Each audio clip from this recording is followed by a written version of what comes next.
शराब पीकर नशे में आने वाला मजमा और होता है। वो दिन के उजाले में नाच कूद कर सकता है, लेकिन मुस्तफ़ा करीम के इश्क में आने वाला मजमा रात के 12 बजे के बाद गर्म होता है। बेशक, सुभान अल्लाह। ये हमने देखा है। ये सिर्फ और सिर्फ सुन्नियों का खासा है कि रात के 12 भी बज जाएं तो दिन के उजाले से ज्यादा यहाँ पर ताकत और कुव्वत नजर आती है। बेशक। अजीज़ा ने गिरामी वक़ार, दर हकीकत बात यह है कि मुस्तफ़ा करीम सल्लल्लाहु ताला अलैहि वसल्लम के उन सिपाहियों का मजमा है।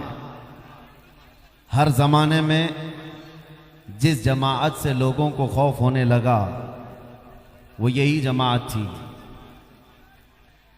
और एक बड़ी निस्बत की बात यह है कि आज जहां तक नजरें जा रही हैं आशिकों का हुजूम है, लेकिन मेरे लिए फख्र की बात यह है कि दुनिया आज डरा डरा करके मुसलमानों को सहमी हुई जिंदगी गुजारने पर मजबूर कर रही है। और कुछ लोग सहम जा रहे होंगे कि अब क्या होगा, तब क्या होगा, हारे होंगे। लेकिन मेरे अजीजों, छिंदवाड़ा वालों, तुम्हारे जज्बात बहुत जवान हैं। दुनिया को आज मैसेज दे दो कि आज भी वो कौम है जो करबला चौक में बैठ करके अपनी बहादुरी के मुजाहरे पेश कर सकती है। सुभान अल्लाह। बेशक बेशक। इस मैदान को निस्बत है करबला के, मौला इमाम हुसैन थे। सुभान अल्लाह। और हम करबला की दास्तान रोने धोने मातम करने के लिए नहीं सुनाते। हम करबला की दास्तान इसलिए सुनाते हैं कि 80 साल का बूढ़ा भी हो तो सुन के 25 साल का जवान हो जाए। बेशक, हक है। उसके अंदर जवानी आ जाए, बुज़दिली ख़त्म हो जाए, डर और खौफ निकल जाए। सुन्नियों के इजलास का खासा यही होना चाहिए। गम हुसैन अपनी जगह पर वो क़यामत तक रहेगा, मौला हुसैन की शहादत का गम। लेकिन हम इस गम का तमाशा नहीं करते।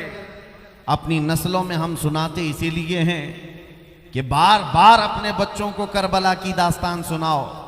सिर्फ ये मत सुनाना कि मौला हुसैन के बच्चे शहीद हो गए, उनके जवानों के लाशों पर घोड़े दौड़ा दिए गए, बल्कि ये भी बार बार सुनाना वो तन्हा रसूल का शहजादा था जो हजारों कुत्तों के सामने तन्हा शेर बनकर खड़ा था। बेशक, सुभान अल्लाह। उस इमाम हुसैन ने करबला के मैदान से एक पैगाम दिया था कि जो आशिक रसूल होता है वो कभी तादाद नहीं देखता और ना ही ताकत व कुव्वत और तख्त व ताज देखता है।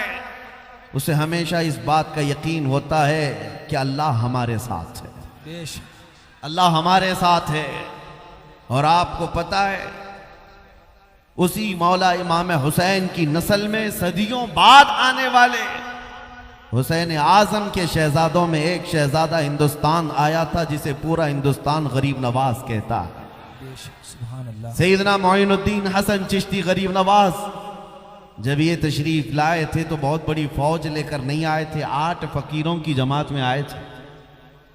और ये वो दौर था जब शहाबुद्दीन गौरी कई मर्तबा जंगों के बाद शिकस्त खाकर वापस जा रहा था। यहाँ बहुत सारी जंगें हुई, राजे महाराजाओं से शिकस्त भी खाई। गरीब नवाज गुदड़ी पहने हुए फकीरों की जमात में तशरीफ ला रहे हैं। फौज के किसी आदमी ने देखा कि एक बाबा लोगों की जमात इधर आ रही है, पूछा किधर जा रहे हो?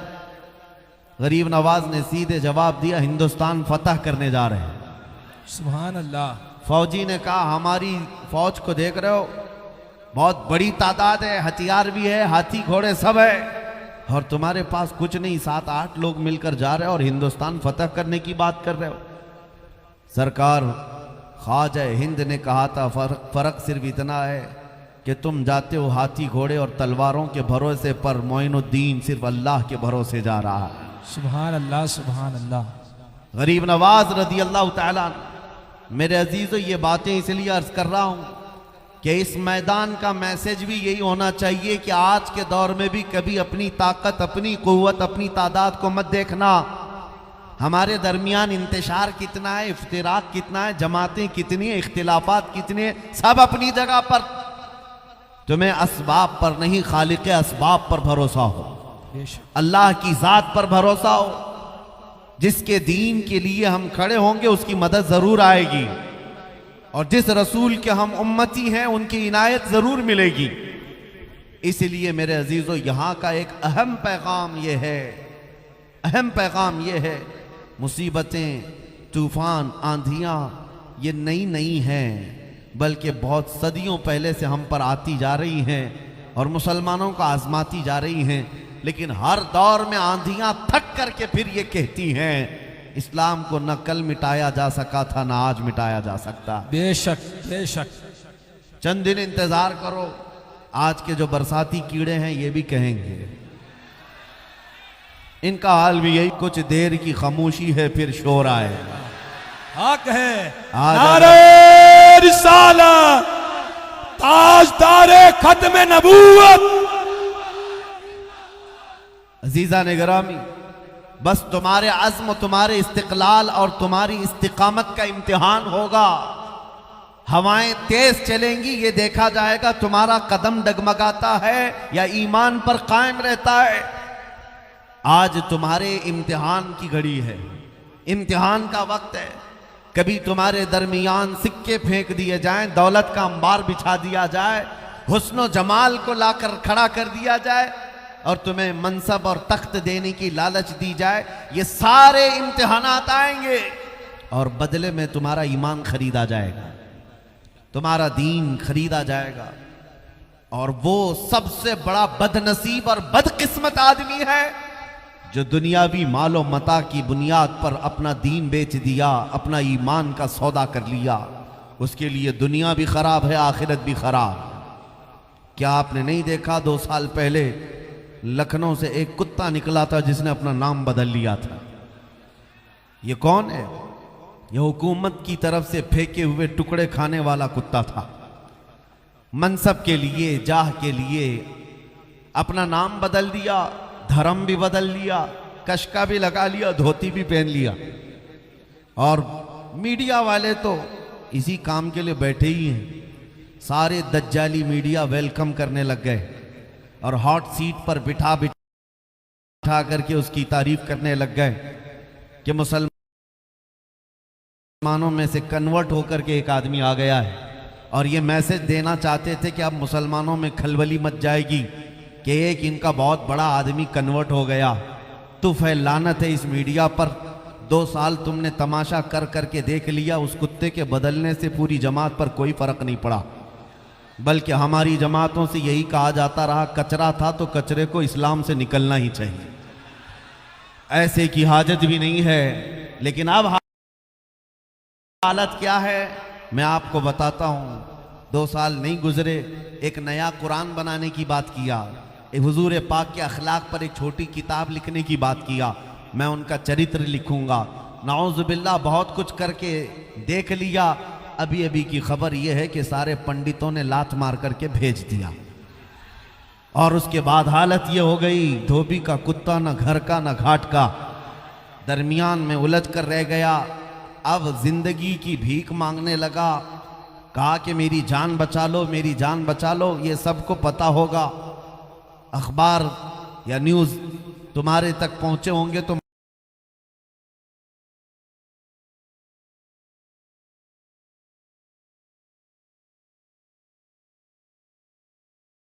मुक़द्दस पाकीज़ा मिंबर कौन गलीज़ नामों से, उनके नामों से नहीं ये करना चाहते हैं। बहरहाल मेरे अजीज़ों, हालत ये हो गई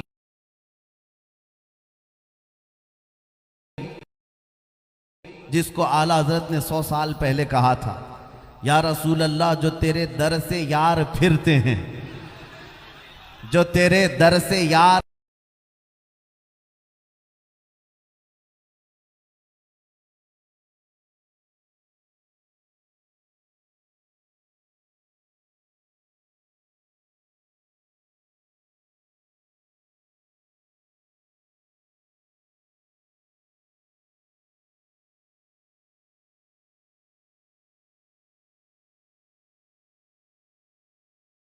दर से यार फिरते हैं, दर बदर यूं ही खार फिरते हैं। और हमारा तारुफ क्या होना चाहिए? वक्त का मुजद्दिद है बरेली का इमाम, उन्होंने अपना इंट्रोडक्शन जो करवाया वो यूं नहीं करवाया मैं बड़ा ज़मींदार हूँ, पठान हूँ, बहुत बड़ा आलिम हूँ, फ़कीह हूँ, मुफ्ती हूँ, बल्कि उन्होंने अपना इंट्रोडक्शन यूं करवाया, उस गली का गधा हूँ मैं जिसमें, उस गली का गधा हूँ मैं जिसमें अरे मांगते ताजदार फिरते हैं। हम सब की भी पहचान यही होनी चाहिए। और बेदम वारसी रहमतुल्लाह ताला अलैह ने दुआ किया था, सके तैबा सब कह के पुकारे बेदम, सारे लोग मुझे मदीने का कुत्ता कहकर पुकारे। बेदम वारसी कहते हैं, सके तैबा सब मुझे कह के पुकारे बेदम, यही रखियो मेरी पहचान मदीने वाले। हुजूर की बारगाह में यह अरीज़ा कि मेरी पहचान बने तो आपके नाम से बने, दुनिया मुझे जाने तो आपकी गुलामी से जाने। ऐ मुसलमानों, आज वो वक्त आ गया है, तुम अपनी पहचान बताओ लोगों को, तुम आज़्म इस्तिक़लाल के साथ खड़े हो जाओ एक बार। ये सेकुलर बनने की कोशिश में होता क्या है आपको मैं बताऊं, फैशन ने और दुनिया ने एड़ी चोटी का जोर लगा लिया है तुमको आज़ाद ख्याल बनाने के लिए, तुमको दीन से बरगश्ता करने के लिए। चंद दिनों पहले एक साहब हमसे पूछने लगे, हालात बड़े ख़राब हैं, क्या अभी भी दाढ़ी रखना वाजिब है? क्या अभी इस ज़माने में कोई हिकमत और मसलहत से हम नहीं चल सकते? हमने कहा इस ज़माने में तो और बड़ा वाजिब है, क्योंकि जिन लोगों को तलवार नहीं चुभती दाढ़ी चुभती है, और हम चुभाने के लिए नहीं रखते। मैं आपसे कहता हूं, दुनिया नंगा घूमने में शर्म नहीं करती, चोटी रखने में शर्म नहीं करती, तो हम मुस्तफ़ा की दाढ़ी पे शर्म क्यों करें? वाह वाह, मेरे नबी की दाढ़ी रखने में शर्म क्यों करें? है नौजवानों, अगर ये जिम्मेदारी तुम नहीं उठाओगे तो कौन लोग उठाएगा? हुजूर पाक के अखलाक के तर्जुमान अगर तुम नहीं बनोगे तो कौन बनेगा? इसलिए आज मेरा मैसेज, मैं छोटी सी गुफ्तगू करूंगा, खुलासा कलाम यही होगा, खुलासा कलाम सिर्फ ये होगा, उनके जो हम गुलाम थे खल्क के पेशवा रहे, उनसे फिरे जहां फिरा फिराई कमी वकार में, हमें करनी है शहंशाह बतहा की रजा जोई, वो अपने हो गए तो रहमत परवरदिगार अपनी। हुजूर पाक सल्लल्लाहु ताला अलैहि वसल्लम की तरफ लो लगा लो। आज के दौर का खासा सिर्फ और सिर्फ तुम्हारे पास इलाज दे करके जा रहा हूं, बड़े से बड़े कैंसर का इलाज यही है। हमारे दरमियान मौजूद इख्तिलाफात, इंतशारात, इफ्तिराक, सबका इलाज एक ही है। हर दर्द की दवा है सल्ले आला मोहम्मद, तावीज़ हर बला है सल्ले आला मोहम्मद। बस हुजूर पाक सल्लल्लाहु ताला अलैहि वसल्लम की तरफ तवज्जो कर लो, ये हर चीज का इलाज है। ये नौजवान किसकी अमानत है? आप उम्मत किसकी हैं? दुनिया आपको आपके बाप के नाम से नहीं जानती है, हुजूर पाक की निस्बत से जानती है, आपको हुजूर पाक सल्लल्लाहु अलैहि वसल्लम से जोड़ करके जानती है। मैं एक बात आपके सामने अर्ज करता हूं, आज के अगरचे पुरफितन हालात, नौजवान भटके हुए बहुत ज्यादा हैं, अखलाक में भी मुतगय्यर हैं, सब होने के बावजूद एक बात का यकीन आज भी है, हमें दिल के अंदर आज भी एक यकीन चलता है, नशा भी करते हैं ये मस्जिदों से भागे हुए भी हैं, गाने भी सुनते हैं, बहुत कुछ करते हैं, लेकिन उन तमाम चीजों के होने के बाद भी दिल में न जाने एक यकीन और आता है। एक गैर मुस्लिम साहब, नेता साहब के पीए, उन्होंने मुझसे कहा था, मौलाना आप बार बार तकरीर में ये कहते हैं कि वो इस तरह ना बनो, दोपहर में लाल झंडा, शाम में नीला झंडा और रात में हरा झंडा, बार बार पार्टियां बदलने की और इधर से उधर जाने की ये जो फिक्रें होती हैं, ऐसा ना करो। आप अपनी तकरीरों में करते हैं, लेकिन सबसे ज़्यादा तो आपकी कौम ही ऐसा करती है। ये मेरे लिए ताना था, आपकी कौम ही ऐसा करती है, इस पार्टी का भी झंडा उठा लेती, उस पार्टी का भी झंडा उठा लेती है, इधर भी उधर भी।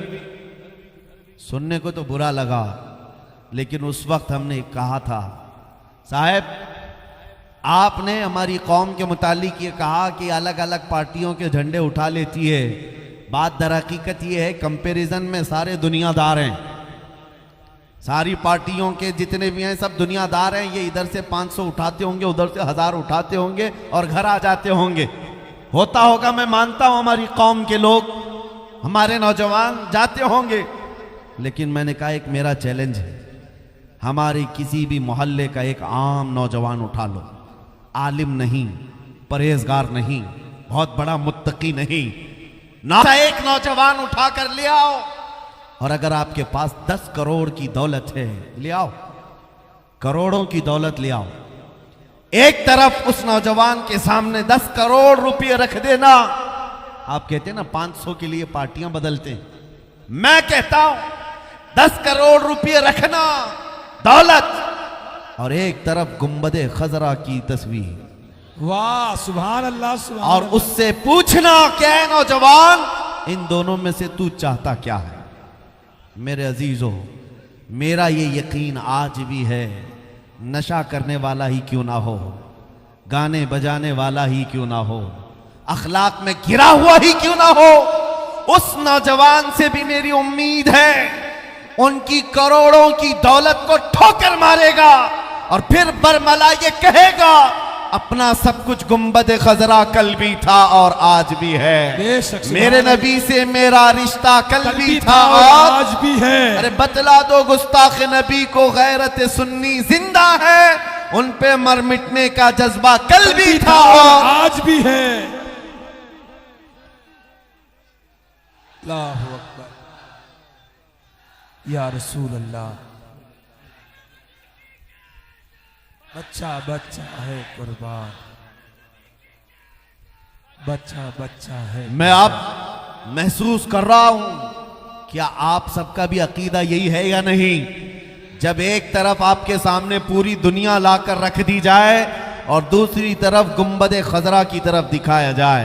ए अजीजा ने गिरामी, अपने दिल पे हाथ रख करके बोलो, फिर किसको कबूल करोगे मेरे आका सल्लल्लाहु अलैहि वसल्लम के उस हरे गुंबद को? क्या हम में से कोई ठुकरा सकता है? हमारी जान जा सकती है लेकिन वहां से नजरें नहीं फिर सकती। हमारा ईमान यही है, हमारा ईमान यही है, जो जान मांगो तो जान दे दे, जो माल मांगो तो माल दे दे, मगर ये हमसे कभी ना होगा नबी का जाहो जलाल दे दे। ये जज्बा जब तक बाकी रहेगा, डरना मत, और 100 साल भी इनको कीड़ों को इधर उधर करने दो और 1000 साल भी करने दो, लेकिन इंशाअल्लाहुल अजीज दीन इस्लाम सुबह क़यामत तक इसी तरह लहलहाता रहेगा, परचम इस्लाम लहलहाता रहेगा, लहराता रहेगा। डर और खौफ से आज जो जी रहे हैं कि क्या होगा, बड़ी बड़ी ताकतें हैं, बड़ी बड़ी फौज, बड़े बड़े लोग हैं, लेकिन मैंने महसूस किया है ये दज्जाली मीडिया जो 24 घंटे हम पर भोंकते रहते हैं, सुबह से शाम तक जो न्यूज़ चैनल खोलो इनको सिर्फ टोपी, दाढ़ी, मस्जिद, मिंबर, मीनार, बुरका यही नजर आता है। हम पूछते मियाँ ये तो एक छोटी सी कौम है, बार बार डिबेट क्यों करते हो इसी मुद्दे पर? क्यों? इसलिए कि अंदर से एक डर सता रहा है, कुछ है अभी इनके अंदर। दुनिया तो कह रही है कुछ नहीं है, हम भी यही कह रहे हैं कुछ नहीं है, हमारे पास कोई मनसब नहीं, ओहदा नहीं, हमारी पार्टी नहीं, हमारा सियासत में मुकाम नहीं, हमारे लीडर नहीं, लेकिन ये कुत्ते भौंक कर कहते नहीं कुछ है, कुछ है। जिसको इकबाल ने 100 साल पहले कहा था, कुछ बात तो है कि मिटती नहीं हस्ती हमारी, कुछ बात तो है कि मिटती नहीं हस्ती हमारी, सदियों रहा है दुश्मन दौरे ज़मा हमारा, यूनान और मिस्र और रोमा सब मिट गए जहां से, बाकी मगर है अब तक नामो निशान हमारा। तौहीद की अमानत सीनों में है हमारे, तौहीद की अमानत सीनों में है हमारे, आसान नहीं मिटाना नामो निशान हमारा। बेशक गुलाम है, गुलाम है, गुलाम रसूल जो ना हो इश्क मुस्तफा, ताजदारे खत्म नबूवत। बस मेरे अजीजों, दुनिया तुम्हें बार बार जगा कर बता रही है तुम गुलाम मुस्तफा हो, तुम भागे जा रहे हो और नाउमीदी और मायूसी की जिंदगी गुजार रहे हो। अल्लाह करीम का एक वादा है, वो अपने नबी पाक सल्लल्लाहु ताला अलैहि वसल्लम को एक रौब दिया, जिसके बारे में खुद हुजूर फरमाते हैं नुसिरतु बिर्रौब, अल्लाह ने मुझे रौब के जरिए से मदद किया है। 500 मील दूर भी दुश्मन हो हुजूर का, उसका दिल हिचकोले खाने लगता है हुजूर के नाम से। यह अल्लाह की तरफ से डाला हुआ रौब है। और मैं ये कहता हूं मेरे मुस्तफ़ा का सदका है, सदियां गुजर गई, उनकी उम्मत के महबूबों को अल्लाह ताला हुजूर का वो रौब अता किया। हुजूर पाक सल्लल्लाहु अलैहि वसल्लम के रौब का हिस्सा आज भी दिया है। उस चीज को महसूस करो और जिंदगी गुजारो। आपको किस बात का डर है? आप आतंकवाद हो, आप दहशतगर्द हो, किसी की सर्टिफिकेट लेने की जरूरत नहीं, किसी की सर्टिफिकेट लेने की जरूरत नहीं। तुम्हारा दीन और ईमान सच्चा है, तुम्हारा खुदा सच्चा है, तुम्हारा नबी सच्चा है, तुम्हारी किताब सच्ची है या नहीं? बेशक। जिस कौम का खुदा सच्चा, रसूल सच्चा, किताब सच्ची, दीन सच्चा, उस कौम को सर झुकाकर नहीं सर उठाकर जीना है। बेशक। हमारा रिश्ता किसी मुजरिम कौम से नहीं है कि हम डरे सहमे जिए। मेरे अजीजों, इस बात को याद रख लो कि दुनिया जितने ताने देती रहे, जितना खौफ ज़दा करती रहे, तुम्हारे अंदर ईमान उतना ही बढ़ना चाहिए, बढ़ना चाहिए। ज्यादा से ज्यादा छिंदवाड़ा वाले लोग, तुम्हारे जज्बात को मैंने देखा है। आप एक गुलाम के लिए इतने उतावले हुए जा रहे हैं, इतने जज्बात तुम्हारे अंदर हैं, इधर से उधर टूटे फूटे और गिरते पड़ते। मैं लोगों को देख रहा हूं, मैं बहुत अदना तालिब इल्म हूं, तुम्हारी ये जज्बात का कई करोड़वां हिस्सा ज्यादा मेरे मुस्तफ़ा के नाम के लिए होना चाहिए, हुजूर पाक की इज्जत के लिए होना चाहिए। उस दिन मैं आपको यकीन दिलाता हूं, ईमान तुम की मिठास पा जाओगे और कामयाबी की उस सीढ़ी तक पहुंच जाओगे जहां से दुनिया तुम्हें कभी उतार ना सकेगी, हिला ना सकेगी। ज्यादा से ज्यादा हमारे साथ क्या हो सकता है इस दुनिया में? बताओ। मौत आएगी, मौत आएगी, इससे ज्यादा कुछ होगा? मौत आएगी। और आप हुजूर से मोहब्बत करते हैं या नहीं? बेशक करते। मेरे आका से मोहब्बत करते हैं। बेशक। सबसे ज्यादा अगर कोई सजा भी देता है तो यहाँ मौत आती है, और आशिक रसूल मौत से डरता नहीं। मौत उसके लिए हादसा है जिसको मरने के बाद जलना है, जलना है, जलना है। और इधर आशिक मुस्तफ़ा के लिए मौत हादसा नहीं, तोहफा है। इधर आंखें बंद होंगी, उधर जियारत मुस्तफ़ा। सुभान अल्लाह। बल्कि एक मोमिन साले कब्र में पहुंचता है, मुनकर नकीर आते हैं, उनसे भी ये कहता है अब तो पाए नाज से ऐ फरिश्तों क्यों उठूं, अब तो पाए नाज से ऐ फरिश्तों क्यों उठूं, अरे मर के पहुंचा हूं यहां इस दिलरुबा के वास्ते। बेशक। सुभान अल्लाह, सुभान अल्लाह। मर के पहुंचा हूं यहां इस दिलरुबा के वास्ते। हुजूर पाक सल्लल्लाहु ताला अलैहि वसल्लम की मोहब्बत में दुनिया में जीने वाला बंदा कभी खौफजदा नहीं होता, डरता नहीं है। और जो आज हम करबला मैदान में बैठे हुए हैं, डर पूरा निकाल करके जाएंगे इंशाअल्लाह। इंशाअल्लाह। करबला मैदान में बैठे हुए हैं। आज मैं तकरीर करता हूं, कुछ उलमा ने मुझसे कहा था कि आप तहफ़्फ़ुज़ात रखें अपने हालात के एतबार से, संजीदगी के एतबार से। मेरे अजीज़ों, जिसका सब लुट गया उससे क्या संजीदगी की तवक्को करते हो? हमारे पास दुनिया की कोई बचाने जैसी दौलत है ही नहीं, एक वही दौलत आमिना के लाल की मोहब्बत। और उस पर भी कुत्ते और भेड़िए भौंकने लगे और तुम हमें अमन से बैठने और चैन से रहने की बात करते हो। मैं कहता हूं तुम्हारी हिकमतें, तुम्हारी मसलहतें, तुम्हारा चैन और सुकून तुम्हें मुबारक, हमें बिलाल हबशी की विरासत मुबारक, सुभान अल्लाह। हमें खुबैब इब्न अदी की विरासत मुबारक। रसूल करीम सल्लल्लाहु ताला अलैहि वसल्लम के नाम पाक के लिए अजीज़ा ने गिरामी वक़ार, आज मैं यहाँ बैठा मिंबर पर तकरीर कर रहा हूँ। कल को अगर मैं फांसी के फंदे पर चढ़ गया, सुसाइड के तौर पर नहीं, अल्लाह कभी ना लाए ऐसा दिन, लेकिन जालिम कुत्तों के हाथ अगर सजा के लिए मुतय्यन कर दिया गया, जरा बराबर दिल में खौफ ना लाना। कि किसी एक के मर जाने से इस्लाम नहीं मरता है, हमारे कट जाने से इस्लाम नहीं मरता है, बल्कि इस मैदान से ये मैसेज आम होना चाहिए, अरे इस्लाम जिंदा होता है हर करबला के बाद। नारा तकबीर, नारा रिसाला, हिफ्ज़ नामूस रिसालत जिंदाबाद। बस इस बात का आप लिहाज रखें, इस्लाम जिंदा होता है हर करबला के बाद, हर करबला के बाद। ये पहला मौका नहीं है, ये पहला मौका नहीं है कि हमारी जिंदगियों में ये नई बात हो सकती है, लेकिन तारीख इस्लाम इससे भरी हुई है, तारीख इस्लाम भरी हुई है।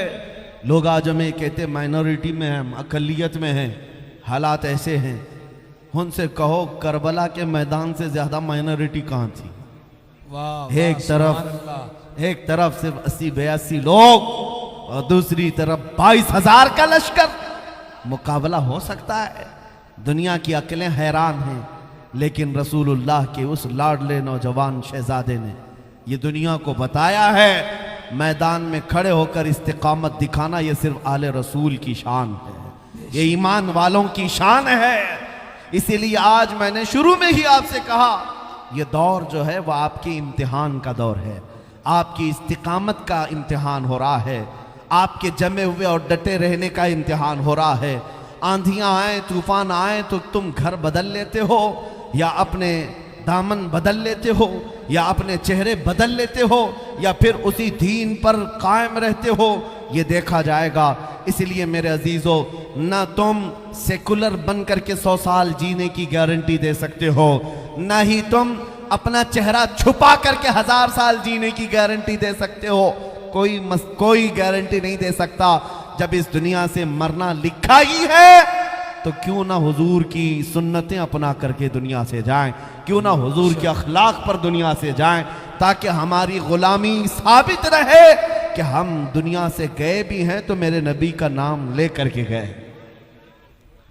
मैं कुछ बातें जो आपके सामने अर्ज करूं, नबी करीम सल्लल्लाहु ताला अलैहि वसल्लम के वो सहाबा जिन्होंने अपनी जिंदगी में हुजूर से वफा की है और अपनी जान से ज्यादा बढ़ करके एहतमाम किया है।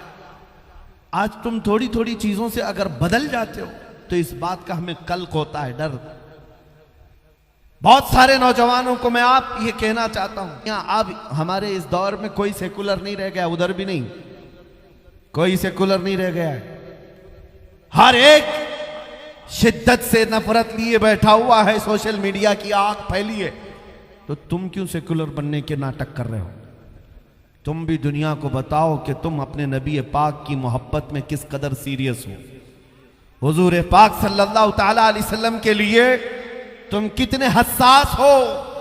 मैं ये नहीं कह रहा हूं चाकू, छुरी, तलवार, बंदूक लेकर के दिखाओ, नहीं, मैं तो हथियारों की बात नहीं करता। मेरे अजीजों, मैं हमेशा एक बात करता हूं, दुनिया का सबसे बड़ा साजो सामान जो किसी के पास हो सकता है वो इश्क मुस्तफ़ा की दौलत है, मोहब्बत मुस्तफ़ा की दौलत है। इस दौलत ने कैसर और किसरा को घुटने पर लाया है, बेशक बड़े बड़े बादशाहों को सरनिगू कर दिया है। आज मैं तुम्हें उसी मोहब्बत की दावत दे रहा हूं, उसी मोहब्बत की दावत कि जिसके तुम गुलाम हो, पूरे गुलाम बन जाओ, पूरे हो जाओ। हालात के एतबार से तुम कभी चेहरा बदल लिए, कभी लिबास बदल लिया, फैशन के नाम पर दुनिया ने तुम्हें आवारा बना दिया। अरे रात रात भर टिकटॉक पर मुजरे करने वाले लोग, मैं आपसे पूछता हूं, क्या तुमको जिंदगी इसीलिए मिली है? क्या तुम्हारी जिंदगी का पूरा मकसद यही है? और नौजवानों को भटका कर रख दिया गया। हमारे मोहल्लों में नशा आम है, रात भर गेम खेलने में इनकी पूरी जिंदगी गुजरती जा रही है। ऐ नौजवानों, कल क़यामत के दिन तुमसे सवाल होगा। अल्लाह ने तुम्हें जवानी दी है, हदीस पाक है, उस वक्त तक मैदान क़यामत से कोई कदम नहीं हटा सकता जब तक अल्लाह के इस सवाल का जवाब नहीं देगा। क्या सवाल है? अल्लाह ताला की तरफ से पहला सवाल होगा, मैंने तुझे जवानी दी थी, कहां कहां खर्चा किया? इसका जवाब देना होगा। और फरमाते मुहद्दिसीन किसी किसी को अपनी जवानी का हिसाब देने में 500 साल लग जाते हैं। अल्लाह अकबर। उस तपिश वाले मैदान महशर में, उस भरी क़यामत के मजमे में तुम्हें अपना हिसाब देने में सालों बीत जाएंगे, नहीं दे पाओगे हिसाब। 500 साल 700 साल लग जाएं। इसीलिए मैं कहता हूं, आज अगर कोई ये समझ रहा है कि मुझे जिंदगी मिली है टिकटॉक के लिए या किसी हसीना के दामे फरेब में फंस करके मुआशिक़े करने के लिए, शेर व शायरी करने के लिए, है नौजवानों, ये जिंदगी बहुत शॉर्ट है, निकल जाएगी। जिन लोगों ने अपनी जिंदगियां इस तरह तबाह की, उन बूढ़ों से पूछो, उन गुनाहों के जख्म आज भी उनके जिस्म पर हैं। वो जिंदगी भर जख्म यहां पर भी महसूस कर रहे हैं और कब्र में भी और हश्र में भी महसूस करेंगे। और आज जो नौजवान है उनसे मैं कहता हूं, तुम्हारे पास वक्त है, बुढ़ापा आने से पहले संभल जाओ। बुढ़ापा आने से पहले तुम्हारी जिंदगी रात भर गेम खेलने या नशा के अड्डे पर गुजारने या टिकटॉक पर मुजरे करने के लिए नहीं। तुम्हारी जिंदगी किसी हसीना के पीछे घूमने फिरने में नहीं। तुम्हारी जिंदगी जो दी गई है वो किस लिए? बरेली से आवाज आती है, जिंदगी ये नहीं किसी की किसी के लिए। सुभान अल्लाह। जिंदगी ये नहीं किसी की किसी के लिए, जिंदगी है नबी की नबी के लिए। ना समझ मरते हैं जिंदगी के लिए, अरे जीना मरना है सब कुछ नबी के लिए। असल जिंदगी का मकसद ये है। क्या सहाबा इकराम की अपनी ख्वाहिशें नहीं थी? क्या उनके घर बार नहीं थे? आपको मैं बताऊं, ओहद के मैदान में जाने के लिए रात को ऐलान हुआ था। रात के वक्त जंग का बिगल बज गया। नबी करीम सल्लल्लाहु तआला अलैहि वसल्लम अपने सहाबा की सफ़ें दुरुस्त करने लगे। मैदान की तरफ बढ़ने के लिए रात को ही हुक्म हो गया। मदीने से 5 किलोमीटर दूर सहाबा अपनी सफ़ें लगा चुके। रात का वक्त है और उसी रात को चलना है मदीने से। जब सहाबा चलने लगे, आज ही का दिन है, मदीने में एक नौजवान की शादी हुई है, वह अपनी दुल्हन लेकर आया है। आज सुहाग रात है। सुहाग रात हर एक नौजवान के लिए कीमती रात है, उसकी जिंदगी की खुशियों वाली रात है। लेकिन मदीने के उस अजीम सहाबी जिनकी आज सुहाग रात है, आधी रात गुजरी थी, तड़प कर बिस्तर से उठ बैठे और कहा अपनी शरीक हयात से, मेरे कानों में आवाज़ आ रही है कि रसूलुल्लाह ने सहाबा को बुला लिया है, सहाबा जा रहे हैं मैदान जंग में। और ये सुहाग रात का बिस्तर छोड़कर खड़ा हो गया नौजवान, अपनी शरीक हयात से कहा, ऐ मेरी खातून, अगर तू चाहे तो मुझसे तलाक ले ले। इद्दत गुजरने के बाद चाहे तो तू दूसरे से निकाह कर लेना, इसलिए कि मैं अपने नबी से एक कदम भी पीछे नहीं जा सकता। उनके बुलावे के बाद अब मैं बिस्तर पर आराम नहीं कर सकता। और अगर तू चाहे तो सब्र कर ले, मेरे आने का इंतजार करे। वो खातून ऐसी नहीं है, नई नवेली दुल्हन घर पर आई हो, हाथ जोड़े, पैर पकड़े और दूसरों के सामने गिड़गिड़ा कर कहे, भैया कहाँ मुझ सुहागन को अभागन किए जा रहे हो, कैसी ये बात है, आज की रात मुझे तन्हा किए जा रहे हो। नहीं, उस खातून ने दुखड़े नहीं सुनाए, गिड़गिड़ा कर वहां रो रो करके बातें नहीं की, बल्कि वो तन्हा दुल्हन बिस्तर से खड़ी होती और कहती है, मेरे सरताज कैसी बात कर रहे हो, तलाक किस लिए, जाएं फी अमानिल्लाह, जाएं अल्लाह की हिफ्ज़ अमान में छोड़ती हूँ। मुझे इस बात का फख्र है कि अगर आप सही सलामत जंग से वापस लौटेंगे, फख्र से मदीने में गाजी की बीवी कहलाऊंगी। और अगर नहीं लौटे जंग के मैदान से तो भी कोई बात नहीं, तब भी आपकी ये बीवी फख्र से कहेगी कि एक शहीद की बेवा, सुभान अल्लाह, रसूलुल्लाह के एक नौजवान सहाबी की बेवा हूं। आप जाएं, दुनियावी जिंदगी में तो आपने मुझे शरीक हयात बना ही लिया है, आखिरत की जिंदगी से अलग क्यों करते हो? वो खातून ने हाथ पकड़ करके भेजा अपने शोहर को। आज की रात शादी करने वाला वो नौजवान जब मेरे मुस्तफ़ा करीम सल्लल्लाहु अलैहि वसल्लम की सफ़ों में शामिल हो गया, हुजूर के साथ मैदान ओहद में पहुंच गया। उस मैदान ओहद में दूसरे दिन घमासान की जंग हुई थी। उस जंग का नक्शा बहुत ही अलग है। बहुत सारी जंगें हुई, लेकिन जंगे उहद में जो सहाबा कराम को नुकसान पहुंचा है, इस्लाम को नुकसान पहुंचा है, वो बहुत कम जंगों में हुआ है। 70 सहाबा जामे शहादत नोश कर चुके थे। मैदान उहद में अमीर हमजा का सीना चाक करके कलेजा चबाया गया था। अब्दुल्ला बिन जहश के जिस्म के 80 टुकड़े कर दिए गए थे। ये वो जंग है जिसमें रसूलुल्लाह के दंदाने मुबारक शहीद हुए थे। ये बड़ी घमासान की जंग थी। यही वो जंग है जिसमें वो एक रात पहले शादी करने वाला नौजवान सैयदना हंजला शहीद हो गए। पहली रात, एक रात गुजार कर आने वाला दूल्हा मैदान जंग में शहीद हो गया। और जंग जब खत्म हो गई, लाशें जमा की जा रही थी। 70 सहाबा की लाशें, नबी करीम सल्लल्लाहु तआला अलैहि वसल्लम हर एक की जनाजा, सारे सहाबा की जनाजे की नमाजें पढ़ा रहे थे। उस असना में सहाबा ने कहा, या रसूल अल्लाह, हमने हंजला को शहीद होते देखा है, कत्ल होकर गिरते देखा है, लेकिन लाश मैदान में नजर नहीं आती, लाश कहीं नजर नहीं आती। हुजूर पाक सल्लल्लाहु तआला अलैहि वसल्लम ने सर झुकाकर थोड़ी देर आराम फरमाया। उसके बाद कहा, फलां जगह देखो, हंजला की लाश रखी होगी। सहाबा गए तो देखा उनकी लाश रखी हुई थी, लेकिन किस हालत में? उनको मुकम्मल ऊपर से नीचे तक गुस्ल दिया हुआ था। उनके जिस्म पर पानी के कतरात टपक रहे थे। सहाबा उठा करके ले आए और हुजूर पाक सल्लल्लाहु अलैहि वसल्लम के पास अर्ज किया, आका मैदान उहद में पानी नाम की कोई चीज ही नहीं, यहाँ पीने का पानी नहीं, हंजला को गुस्ल किसने दिया? हुजूर ने मुस्कुरा कर कहा, जैसे ही ये शहीद हुए, अल्लाह के फरिश्तों की एक जमात आई, हंजला को आसमानों पर ले जाया गया, इनको जन्नत के पानी से गुस्ल दिया गया और वापस मैदान उहद में लाकर रख दिया गया। अब मैं आपको बताऊं मेरे अजीजों, बात यह है, सहाबा ने पूछा, आका आपका फरमान तो है, शहीद होता है उसे गुस्ल नहीं दिया जाता, उसे कफन नहीं दिया जाता, बल्कि वो जिन कपड़ों में शहीद हुआ है उन्हीं कपड़ों में उसे दफन कर दिया जाता है। ये शहीद का एजाज है, ये शहीद का एजाज है। उसे दुनिया के पानी से गुस्ल नहीं दिया जाता और ना ही हमारे कपड़े पहनाए जाते हैं। वो जिन कपड़ों में शहीद हुआ है उन्हीं कपड़ों में अल्लाह की बारगाह में उसे भेजा जाता है, इसलिए कि मौला करीम को उसकी वही अदा सबसे ज्यादा पसंद है जो अपने घर से पहनकर निकला था, वही पहनकर बारगाह रब्बुल आलमीन में जाएगा।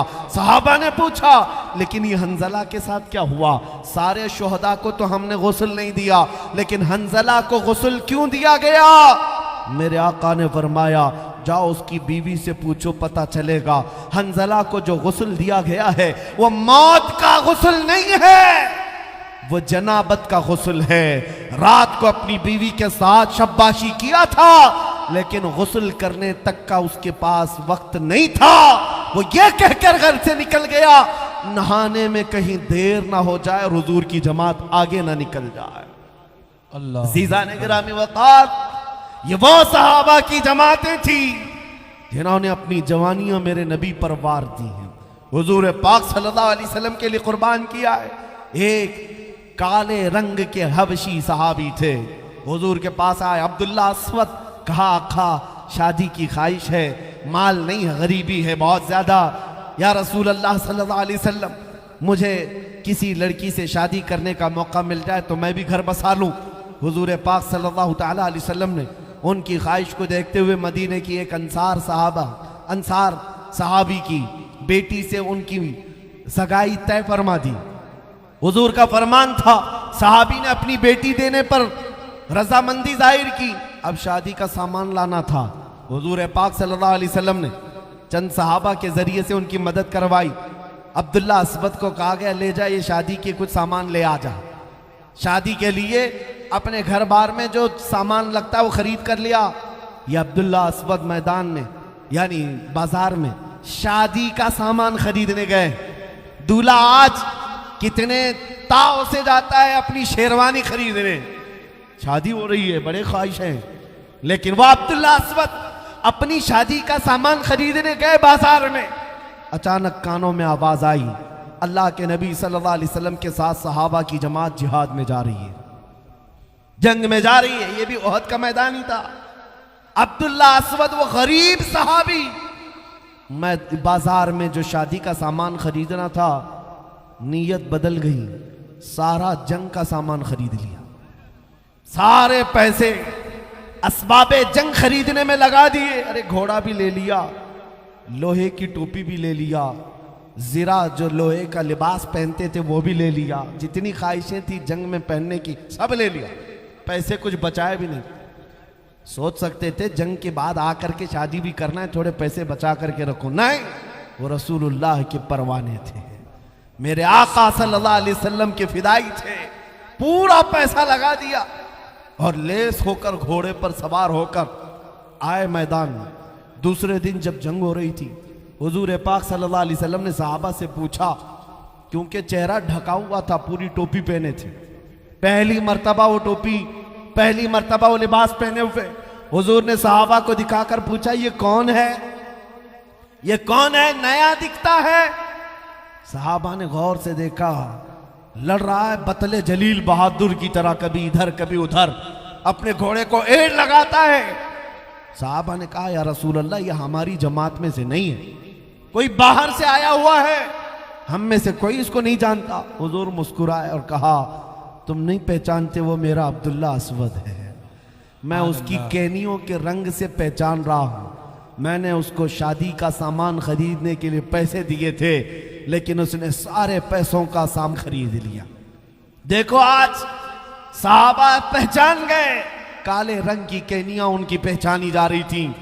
हुजूर पाक सल्लल्लाहु अलैहि वसल्लम उनको देखकर मुस्कुरा रहे थे। ये वो बतले जलील था जो शाम होने से पहले घोड़े से गिरा, काफिरों के नरगे में आया और शहीद हो गया। और जब जिस्म पाक मैदान में पड़ा हुआ था, शाम के वक्त रसूल पाक सल्लल्लाहु अलैहि वसल्लम मैदान में आए। वो एक सहाबी के बारे में रिवायत मिलती है, चलते हुए हुजूर अब्दुल्ला अस्वद के पास आए और जमीन पर बैठ गए, जमीन पर बैठ गए, अपने जानू बिछा लिया। अब्दुल्ला अस्वद का सर उठाकर मेरे आका ने अपनी गोद में रख लिया और उसके बाद उनके चेहरे पर लगी हुई धूल और गुबार को अपने हाथों से साफ किया। नबी करीम सल्लल्लाहु अलैहि वसल्लम ने चेहरे को साफ किया और उसके बाद आयत करीमा पढ़कर लोगों को बताई, मिनल मुमिनीना रिजालुन सदक़ू मा अहदुल्लाह अलैह।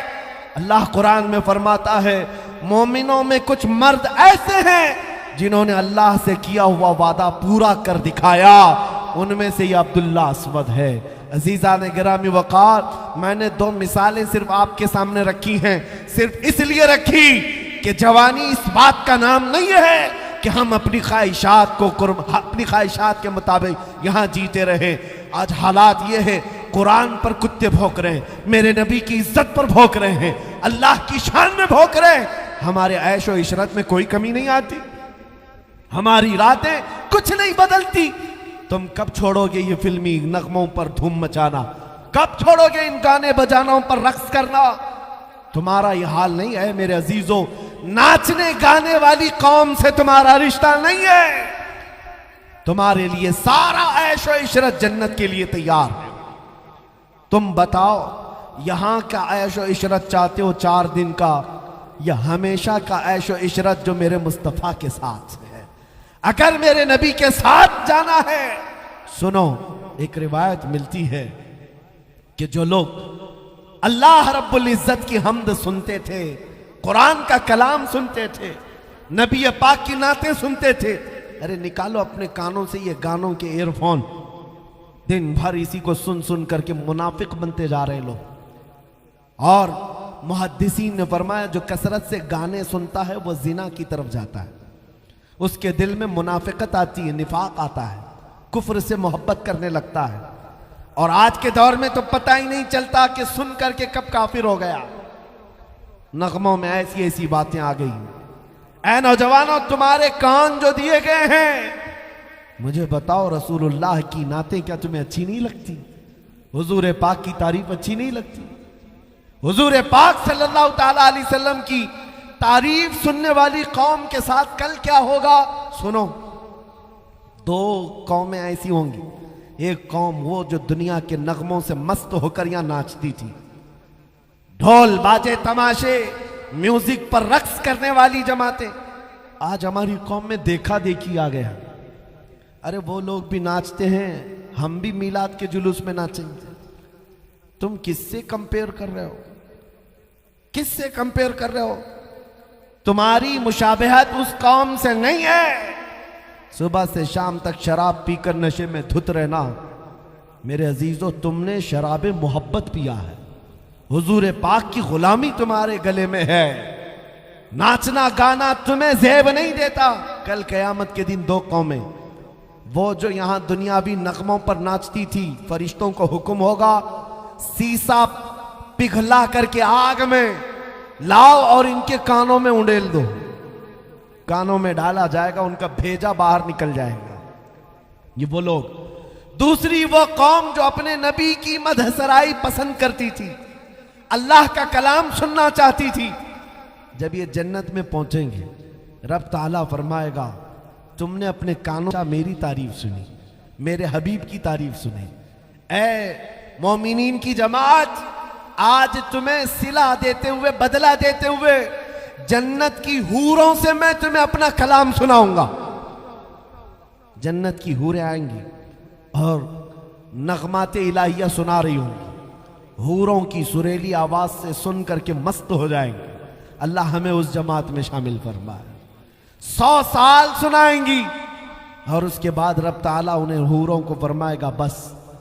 और उस कौम से पूछेगा मौला ताला मोमिनीन से, बस हो गया, पेट भर गया सुन सुन करके? ये मोमिनीन की जमात कहेगी मौला हम और सुनना चाहते हैं, और सुनना चाहते हैं। तो रब ताला दाऊद अलैहिस्सलाम को बुलाएगा। दाऊद अलैहिस्सलाम वो नबी हैं जिनकी आवाज में इतनी मिठास थी कि अगर वो अल्लाह का कलाम पढ़ते थे तो हवा में परिंदे भी रुक जाते थे, पहाड़ भी झूमते थे। लहने दाऊदी मशहूर है। रब ताला फरमाएगा दाऊद अलैहिस्सलाम को, ऐ मेरे पैगंबर दाऊद, आप अपनी मीठी आवाज से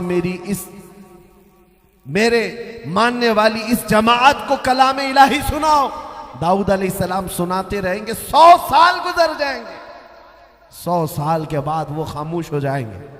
रब ताला फिर पूछेगा, ऐ मोमिनीन की जमात, बस हो गया, पेट भर गया, सैराब हो गए? ये कौम कहेगी मौला और सुनना चाहते हैं, इसमें मस्ती है, इसमें और हम सुनना चाहते हैं। सुनो, बदला क्या मिलेगा जन्नत के अंदर? रब ताला फरमाता है 100 साल हुराने जन्नत से इनको अपने कलाम सुनवाए, 100 साल दाऊद अलैहिस्सलाम से सुनवाए। फिर मौला फरमाता अब हिजाबात हटाओ, मैं सुनाऊंगा, ये सुनेंगे। सुभान अल्लाह, सुभान अल्लाह। इससे बड़ी नेमत क्या हो सकती है मेरे अजीजों? इससे बड़ा इनाम क्या हो सकता है? जन्नत में पहुंचोगे, दीदार इलाही होगा। अल्लाह करीम खुद अपने कलाम सुना रहा होगा, अपने कानों से सुन रहे होंगे। इसलिए बचा करके रखो अपने कान और साथ में आंखें भी बचाओ। आज का जमाना बड़ा खतरनाक है। सारे गुनाहों का अड्डा तुम्हारे हाथ में पहुंचा दिया गया है। बस अपनी उंगली की टच से सारे गुनाहों को आंखों के सामने ला सकते हो। आपको पता है आज दुनिया में सबसे ज्यादा सर्च करने वाली वेबसाइट पोर्नोग्राफी की हैं। गंदी तस्वीरें, नंगी तस्वीरें, भयानक किस्म की फिल्में, जिसे देख देख कर नौजवान अपने अखलाक का और अपने ईमान का ऐसा कत्ल कर चुका है कि उसकी आंखों से रौनक खत्म हो गई, नूर निकल गया है। तुम्हारी आंखें इन बेहया चीजों को देखने के लिए नहीं। कितने दिन मजा आएगा? ये गुनाह की लज्जत ऐसी है जैसे खुजली की। खुजाओ तो अच्छा लगता है, छोड़ देने के बाद जख्म होता है। गुनाहों की लज्जत थोड़ी देर की है। ये थोड़ी देर के लिए तुम हमेशा का जख्म मत पालना। आंखें तुम्हारी इसीलिए नहीं है कि मोबाइल की स्क्रीन पर गंदी और भयानक तस्वीरें रात में तन्हाई में बैठकर देखते रहो। नहीं, निगाहें जो तुम्हें दी गई हैं वो किस लिए दी गई? वो इसलिए दी गई हैं कि तुम दुआ करो कुछ ऐसा कर दे मेरे किरदिगार आंखों में, हमेशा नक्श रहे रूए यार आंखों में। उन्हें ना देखा तो किस काम की है ये आंखें कि देखने की है सारी बहार आंखों में। ऐ मेरे अजीजों, तुम आंखें संभाल रखो, इसलिए कि इन आंखों से हमें अपने हबीब को देखना है, आमिना के लाल को देखना है, मकीने गुंबदे खजरा को देखना है। दिल पर हाथ रख कर के बताओ, मैं अपनी गुफ्तगू खत्म करने जा रहा हूं। मेरे आखिरी जुमले हैं, तवज्जो से। क्या तुम्हारी आंखों में आज ये तलब है या नहीं कि मरने से पहले एक बार मकीने गुंबद खजरा को देखना है? तलब है या नहीं? जी अगर तलब है में ये पुकारना होगा, मेरे आका आओ कि मुद्दत हुई है।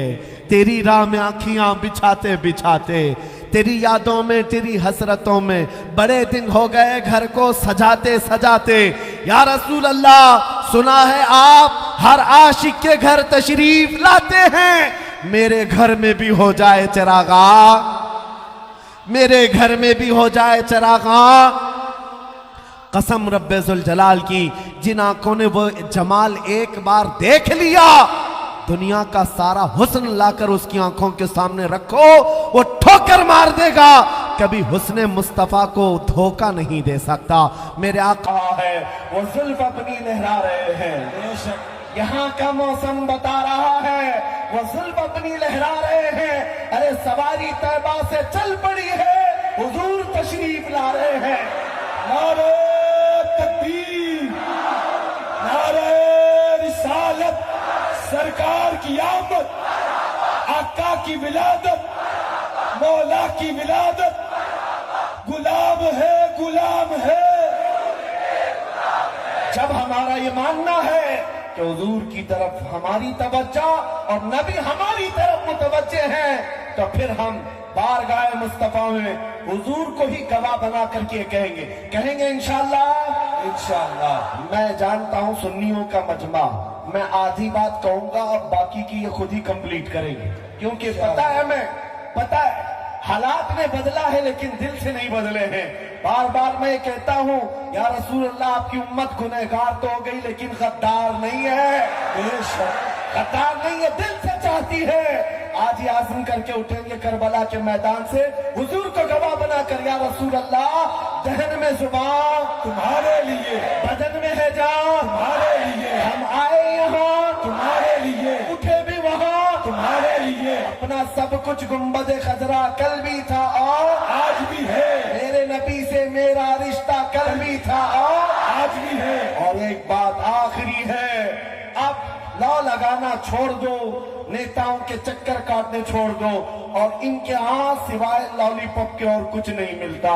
झुंझुना दे करके हिलाने के अलावा कुछ नहीं दिया जाता। ये सिर्फ और सिर्फ थपकियां देकर भेज सकते हैं। तुम्हारे जज्बात से हमेशा खेलते रहेंगे। हकीकत में हमें अगर कोई देता है, कौन देता है? देने को मुंह चाहिए। कौन देता है? देने को मुंह चाहिए।